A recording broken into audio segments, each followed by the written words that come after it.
name is Sarah Wells, and I will be doing my informative speech on knitting. If you give a gal a scarf, she'll have an accessory. If you teach a gal to knit, she'll be in stitches for the rest of her life. How many people here have ever knit before? 2, 3 out of 5. Well, knitting is actually a great way to create your own products, relieve stress, and save money. It is a craft that many people for many years have done, and I hope to show you all of this today. All of you, men and women, can knit, and it is fun, rewarding at the same time. Many years ago, my grandmother taught me how to knit, but I think I was a little too young to understand what to do with the knowledge, so I stopped knitting for a while. However, a few years ago, a friend re-taught me how to knit, and I have been knitting ever since, and it has helped me in more ways than warm hands for winter. The real history of knitting, according to Julie Thieker, is a big mystery guessed at from fragments kept in museums around the world. Knitting seems to be a fairly recent invention. They estimate that it started around 1000 CE, probably in Egypt or in adjoining land. Of the pieces they have uncovered, all were knit using cotton or silk, not wool like we use today. Those fabrics were a lot easier to get a hold of than wool was. In that time as well, they were not wasteful. If they had a knit piece, let's say a sweater, that was too small to wear, they would unravel it and re-knit it and use it as something else. They did not think to pass it along to a friend or family member that could have it or worn it, and they did not stop using the yarn until it was completely worn out and unable to be re-knit. For the most part, knitting has stayed the same through all these years, and it has been so popular ever since because of its simplicity. I'm sure you're now asking, why would I knit? Well, there are many reasons to knit. For one, I enjoy making gifts for friends and family. It's a way that you can spend time and real thought on a gift and know it is definitely one of a kind. It also saves on money.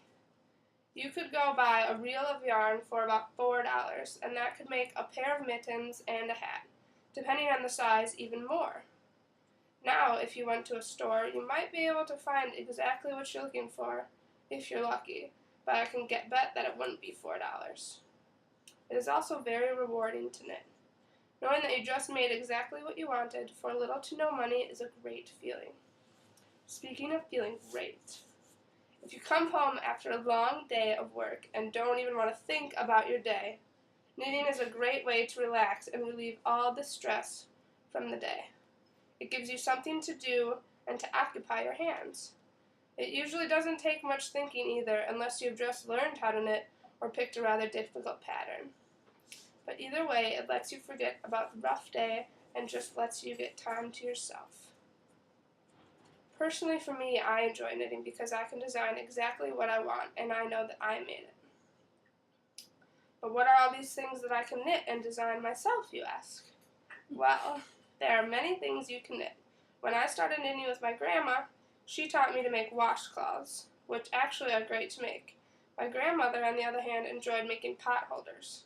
Every Christmas, she would have a box of pot holders she knit and told us all to take what we wanted.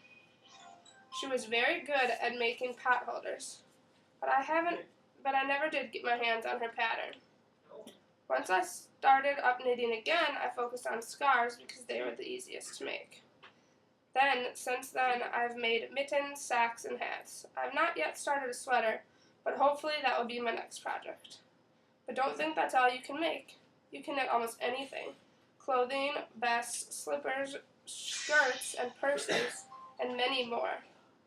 I knew a woman who made diapers even for her baby, and I'm sure it saved her a lot of money. When it comes to knitting, there are a variety of stitches and patterns that you can create to make your project unique. You can even knit shapes or words as well. I will show you a few samples of these, and then I will show you 4 easy steps to basic knitting.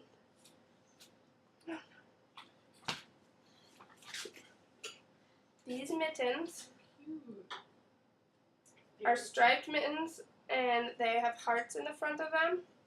And at the bottom, this is called ribbing, when you knit and purl in between. And there's 3 or 4 different ways you can make them look fun. This is a hat that has cable stitches in it, which are these braid looking things that go up the sides. And then this one has ear flaps, as well as another design in the front that you can make. Very nice. So, if you guys want to join me in knitting, there's there's stuff on the table you can use. Otherwise, you can just watch. Okay. So everyone should have 2 needles and 10 stitches already cast on for you, because casting on is a little more difficult to teach. So I thought I'd start it for you. So take the one that has the stitches in your left hand and the one that has nothing in your right hand. Unless you're left-handed, then switch it around. Nothing in my right. So what you do is you take the needle with nothing in your hand, and you put it through the first loop and push it through the back. Like this. Through the back? Through the back. Okay. Then what you do is you take the string and you wrap it around the needle you just put through.